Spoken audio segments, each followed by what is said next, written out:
नमस्कार दोस्तों, आप देख रहे हैं अपना YouTube चैनल माइक्रो नागल और मैं आपका दोस्त अरविंद। और जैसा कि आप जानते हैं कि इस समय चैनल पर इलेक्ट्रॉनिक क्रांति की वीडियो सीरीज चल रही है। उस वीडियो सीरीज के बीच में ही मुझे यह वीडियो अर्जेंट में डालनी पड़ी है, जिसमें व्यूअर के कुछ अर्जेंटली क्वेश्चन और कुछ शंकाओं का समाधान किया जाएगा। और दोस्तों, मुझे खुशी इस बात की हो रही है कि आप लोगों के बहुत अच्छे कमेंट और बहुत ही लाइक पिछली वीडियो पर आए हैं। और मैं आशा करता हूं कि अगली वीडियो पर भी आपके कमेंट और लाइक इसी प्रकार के आते रहेंगे, जिसके लिए आपको हृदय से बहुत धन्यवाद। और दोस्तों, आपके कमेंट और लाइक ने इस समय तहलका मचा रखा है। कुल मिलाकर अभी तक उपभोक्ता और उपकरण निर्माता कंपनियों की तरफ से पॉजिटिव रेस्पॉन्स मिला है। और अब व्यूअर की तरफ से जो शंकाएं और कमेंट के माध्यम से जो क्वेश्चन पूछे गए हैं, अधिकतर का आंसर इस वीडियो में देने की कोशिश करूंगा। लेकिन उससे पहले अपने उन व्यूअर का जिन्होंने सुपर थैंक्स के माध्यम से चैनल की सहायता की है, मदद की है, मैं दिल की गहराइयों से धन्यवाद करता हूं। और आशा करता हूं कि अधिक से अधिक व्यूअर की तरफ से चैनल को इसी प्रकार सहायता मिलती रहेगी। दोस्तों, अभी तक की वीडियो पर कमेंट के माध्यम से जो क्वेश्चन पूछे गए हैं, अधिकतर प्रश्न पूछा गया है कि जो बैटरी आप यूज कर रहे हैं, यह बैटरी कौन सी है, कहां से मिलेगी, कौन सी कंपनी की मिलेगी। तो दोस्तों, इसके बारे में मैं आपको बता देना चाहता हूं कि किसी कंपनी की यह बैटरी नहीं है, कहीं से लाने की आपको आवश्यकता नहीं है। इसको आप घर पर स्वयं बना सकते हैं। जितने एम्पीयर की चाहें उतने एम्पीयर की बना सकते हैं, जितने वोल्ट की चाहें अपनी रिक्वायरमेंट के हिसाब से उतने वोल्ट की बना सकते हैं। जैसे आप यदि यूपीएस यूज करते होंगे तो यूपीएस में लगने वाली एक छोटी सी बैटरी होती है 7AH 12 वोल्ट की बैटरी होती है। इस समय जितनी भी बैटरी होती हैं सभी 12 वोल्ट की ही होती हैं। बैटरी के एम्पियर अलग अलग होते हैं, 5 एम्पियर, 7 एम्पियर, 10 एम्पियर, 16 एम्पियर, बहुत सारे एम्पियर की बैटरी होती हैं, लेकिन वोल्ट सभी के 12 ही होते हैं। अब मान लीजिए आपको 120 वोल्ट की बैटरी बनानी है, तो आप 10 बैटरी सीरीज में जोड़ सकते हैं, तो आपके 120 वोल्ट की बैटरी बन जाएगी। मान लीजिए आपको 7 एम्पियर की बैटरी बनानी है, तो 7 एम्पियर की 10 बैटरी सीरीज करिए, तो आपका जो बैटरी बैंक बनेगा वह 7 एम्पियर 120 वोल्ट का बन जाएगा। और यदि आप 7 एम्पियर 200 वोल्ट की बैटरी बनाना चाहते हैं, तो आपको 7AH की 17 बैटरी सीरीज में जोड़नी पड़ेगी, तो आपका बैटरी बैंक 7 एम्पियर 200 वोल्ट का बन जाएगा। और यदि ज्यादा एम्पियर की बैटरी बनाना चाहते हैं, मान लीजिए आप 25 एम्पियर की बैटरी बनाना चाहते हैं, तो 25 एम्पियर की बैटरी लें। और यदि 200 वोल्ट की बनाना चाहते हैं तो 17 बैटरी सीरीज में करें, तो जो आपका बैटरी बैंक बनेगा वह 25 एम्पियर 200 वोल्ट का बन जाएगा। और इस पर एक पूरी डिटेल वीडियो 10वें नंबर की वीडियो आएगी, जिसमें पूरा डिटेल आपको दिखाया जाएगा और जिसमें आपको यह भी दिखाया जाएगा कितने वोल्ट की बैटरी का यूजर को करंट लग सकता है। सभी शंकाएं, सभी क्वेश्चनों का समाधान आपका उस बैटरी की वीडियो में हो जाएगा। बहुत से व्यूअर ने पूछा है कि जो सोलर पैनल आप यूज कर रहे हैं, यह सोलर पैनल कौन सा है। दोस्तों, यह सामान्य सोलर पैनल है। इस समय वीडियो में जो सोलर पैनल हम यूज कर रहे हैं वह 335 वाट का पैनल है, जिसको 24 वोल्ट का पैनल कह देते हैं, और जिसकी VOC 42 वोल्ट है। तो इस प्रकार यदि आपको 200 वोल्ट बनाने हैं तो आप 5 पैनल सीरीज में कर सकते हैं, तो आपके सोलर पैनल सिस्टम की 200 वोल्ट आपको मिल जाएगी। और यदि 250 वोल्ट बनाना चाहते हैं तो आप 6 पैनल सीरीज में लगा सकते हैं। तो यदि आप इस प्रकार का सिस्टम अपने घर पर लगाना चाहते हैं, तो आप अपने लोड के रिक्वायरमेंट के अनुसार कम से कम 4 पैनल सीरीज में कर सकते हैं और ज्यादा से ज्यादा 6 पैनल सीरीज में कर सकते हैं। और कितने सोलर पैनल के साथ आपको कितने वोल्ट और एम्पियर का बैटरी बैंक लगाना है, इस पर भी एक डिटेल वीडियो आएगी, जिसमें सभी क्वेश्चन और सभी शंकाओं का समाधान हो जाएगा। और दोस्तों, मेरा आपसे एक अनुरोध और है कि कुछ व्यूअर वीडियो पूरी नहीं देख रहे हैं, तो उनके द्वारा कमेंट में जो क्वेश्चन पूछा जाता है उसको देखकर हमें लग जाता है कि व्यूअर ने वीडियो पूरा नहीं देखा है। तो वीडियो को आप पूरा देखें, बहुत सारे क्वेश्चनों का आंसर आपको वीडियो में ही मिलता रहेगा। तो मेरा आपसे यही अनुरोध रहेगा कि इस वीडियो सीरीज की आप सभी वीडियो देखें और वीडियो को पूरा देखें।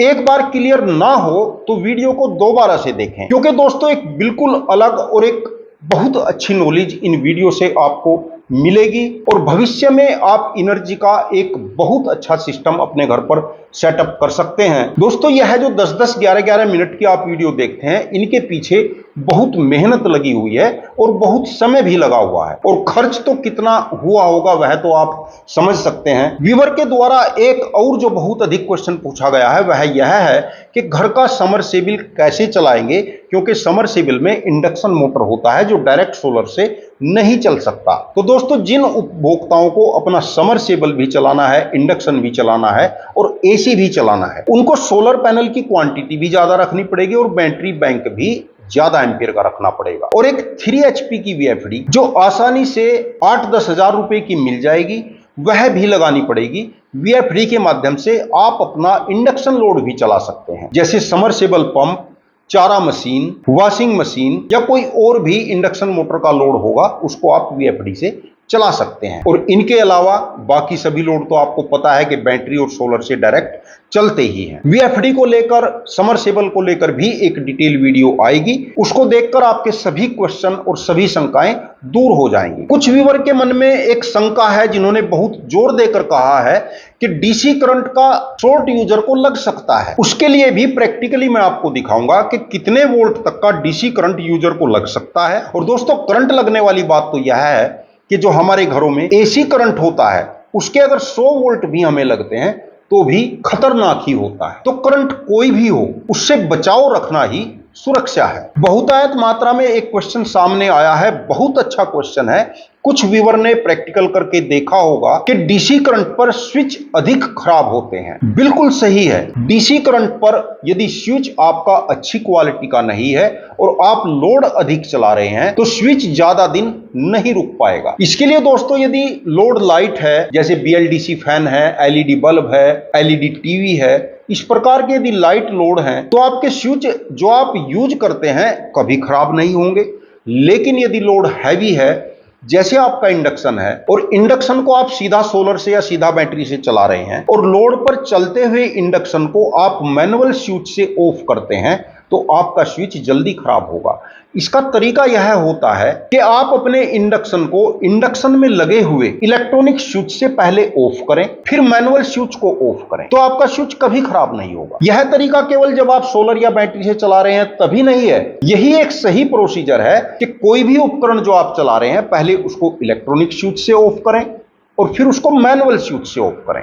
इससे उपकरण की लाइफ बनी रहती है और आपका मैनुअल स्विच भी खराब नहीं होता है। और यदि आप गलत तरीका अपनाते हैं, तो आपके जो मैनुअल स्विच होते हैं, भले ही वह एसी पर भी आप यूज कर रहे हैं, तो ज्यादा दिन नहीं चल पाते हैं। इसके अलावा जब हम यह सोलर और बैटरी का कंसेप्ट लेकर आएंगे, तो जो स्विच सॉकेट बनाने वाली कंपनियां हैं, वो अपने स्विच सॉकेट को उसी क्वालिटी का बनाएं जो डीसी पर स्मूथली कार्य करेंगे। यह जिम्मेदारी स्विच सॉकेट निर्माता कंपनियों की है, न कि यूजर की। एक क्वेश्चन आया है कि जैसे आयरन में या गीजर में थर्मोस्टेट लगा हुआ होता है, जो ऑटोमेटिक एक टेम्परेचर के बाद ऑफ करता है, वह भी एक तरीके का स्विच ही होता है, उसको थर्मोस्टेट स्विच कहते हैं। तो डीसी पर यदि स्विच की क्वालिटी अच्छी नहीं है, तो वह भी जल्दी ही खराब हो जाएगा। स्विच का यह जल्दी खराब होना उसकी बैड क्वालिटी है, क्योंकि स्विच के जो कॉन्टैक्ट पॉइंट होते हैं, यदि वह अच्छे मटेरियल के नहीं होंगे, तो कॉन्टैक्ट पॉइंट जल्दी खराब हो जाएंगे या आपस में चिपक जाएंगे। लेकिन यदि क्वालिटी अच्छी होगी, तो आपका स्विच का पॉइंट कभी चिपकेगा नहीं और कभी खराब नहीं होगा। जैसे एक उदाहरण के लिए, ट्रेन का विद्युत ग्राही पेंटाग्राफ जिसको कहते हैं, जो ट्रेन के इंजन की छत पर लगा रहता है और ऊपर एक तांबे का वायर होता है, उससे कॉन्टैक्ट करके चलता है, और आपने देखा होगा कि वह उससे टच होकर चलता है और 25,000 वोल्ट और हाई एम्पीयर का करंट उसमें फ्लो होता है, लेकिन वह स्पार्क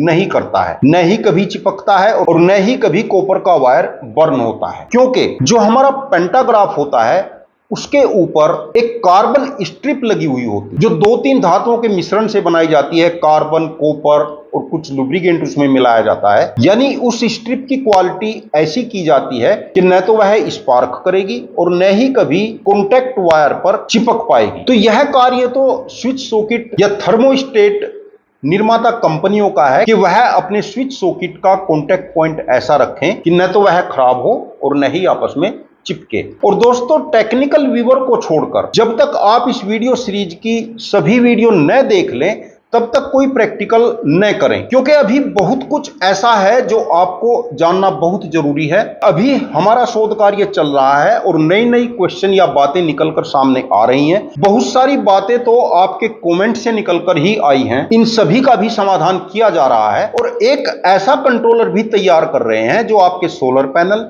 बैटरी और आपके लोड के बीच में लगाया जाएगा, जो आवश्यकता अनुसार जिस साइड में भी करंट की आवश्यकता है, जितनी आवश्यकता है उतना करंट ही फ्लो होने देगा। बैटरी को ओवरचार्ज नहीं होने देगा। बहुत सारे कार्य उसके हैं, अलग अलग जगहों पर लगाकर उसको टेस्ट किया जा रहा है। जो कमियां हैं, जो खामियां हैं, उनको दूर किया जा रहा है। और दोस्तों, वीडियो सीरीज पर आपके सहयोग की आशा के साथ अपनी वाणी को विराम देता हूं। चैनल को यदि अभी तक भी सब्सक्राइब नहीं किया तो प्लीज चैनल को सब्सक्राइब करके बेल आइकन का बटन जरूर दबा लेना। वीडियो देखने के लिए आपका बहुत बहुत धन्यवाद। नमस्कार दोस्तों।